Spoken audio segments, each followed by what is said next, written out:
If it's not your desired outcome, then don't call it in. Hello, my name is Nyawara Ndambia. Karibu sana to my channel. So this is a statement I found myself pondering about throughout the week, and I started to think about the things that I was calling in through my energy, attention, and focus, right? And I came to the realization that my habitual way of thinking before was that the probability of something not going my way or negativity happening outweigh the probability of something positive happening. And I wanted to be intentional about reframing that and creating more room for the things that I wanted and focusing more of my time, energy, and focus on the things that I wanted to actually call in, as opposed to the things that I feared would be the natural outcome. You get me? So I came to realize that I used to have this how can I say it? I used to have this view whereby I would think of right, let me use the analogy that I used before. So I used to have the volume turned up where when it came to negativity or things not going my way, and then the volume of positivity or things actually happening and going my way, the volume was turned down. And I wanted to be intentional about now turning up the volume to the voice that I actually wanted to hear, and making sure that I was calling in what I desired as opposed to calling in what I feared. Because I learned that whatever you put your mind to, your energy, your focus on, then your mind automatically works to look for evidence of the things that you are focusing on. Because at the end of the day, it's your life, it's your perspective, and everything that's happening to you is as a result from you. You know what I mean?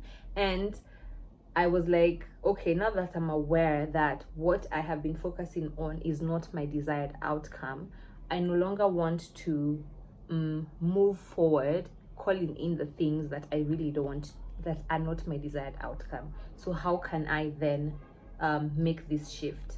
So it took a lot of being honest with myself, and also with the person or the version that I was showing up as for others. And then who are also these other people I'm showing up for? What's the kind of environment that I'm showing up in?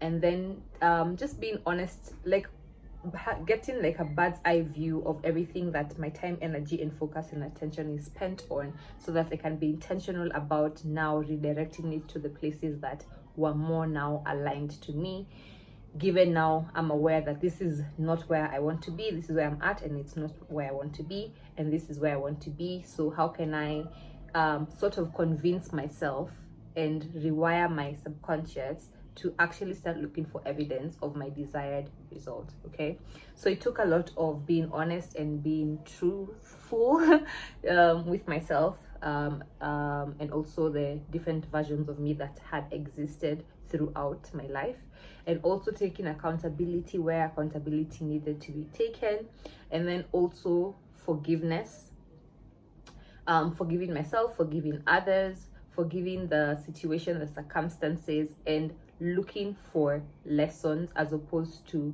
focusing on how that thing impacted me negatively or how nilifanyiwa ama kulienda.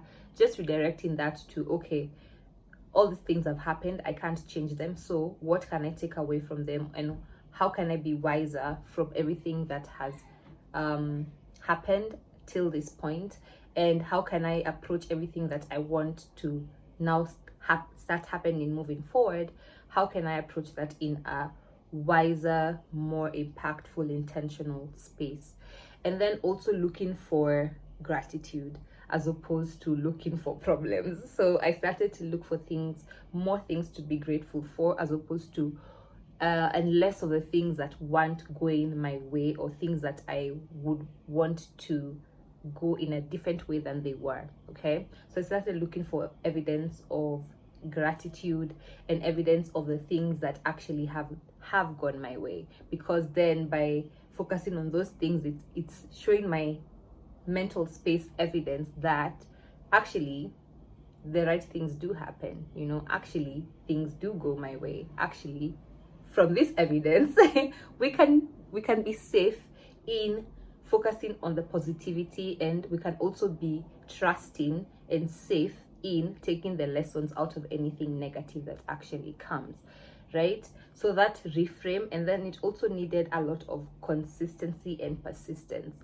because if you're already in a habitual if you already have a habit of thinking negatively, it needs a lot of reiteration for you to actually get the shift, because your mind was already comfortable and it was sort of autopiloting in that mind frame where it was comfortable, it was something it was used to. So it needs a lot of persistence and consistency when you're showing up, right? And then it's also this week I've actually, not this week, throughout last month, I had a perspective shift in terms of the book I had been reading. So I had the perspective shift from the book I was reading, and I was reading Facing Mount Kenya.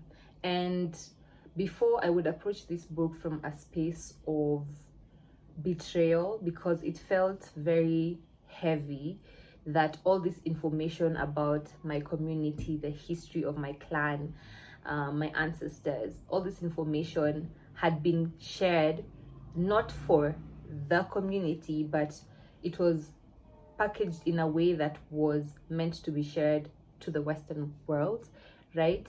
And it felt like a heavy betrayal. So it was very heavy. I'd read like a page and feel like, just put it down, you know. And I had a perspective shift recently last month where I stopped looking at it from a space of betrayal and started looking at it from a space of gratitude that this book actually exists. And because of this book existing, regardless of what the intention was or what went about to actualize the printing of this book, right? At the end of the day, I still get to learn these things from this book. And if this book didn't exist, I wouldn't have learned as much as I've been able to learn throughout reading the book. So that really grounded me in a space of appreciation, and also, like, I wasn't there during that time, you know. And in as much as I would want to cast a stone and be like, oh, he gave out all this information, at the end of the day, I am here from the Gikuyu community, from the Gikuyu clan, learning about the history of my ancestors through this book, right? And for that, I am grateful. And who am I to judge? At the end of the day, I don't even know what our ancestors are going through during that time. And I'm just so really grateful also that there's a lot of content now on pre-colonial Africa and how people used to live, and how the essence at the heart of it all, I think the thing that has been lost throughout time is that sense of community and oneness. Like, there was such a sense of unity that everybody in the same village knew everybody in that village, you know what I mean? And there's this exchange where I'll be able to show up for you, and then also by me showing up for you, you'll also be able to show up for me, because that's kingship, you know what I mean? So yeah, I really hope that you get to uncover and also be able to focus on your desired outcome and put your energy, time, and effort on those things, and trust that your heart or your soul knows the way. So you just gotta be open and willing to be led. And yeah, and it's been led from within. So yeah, hope you enjoyed this video. I will catch you on my next one.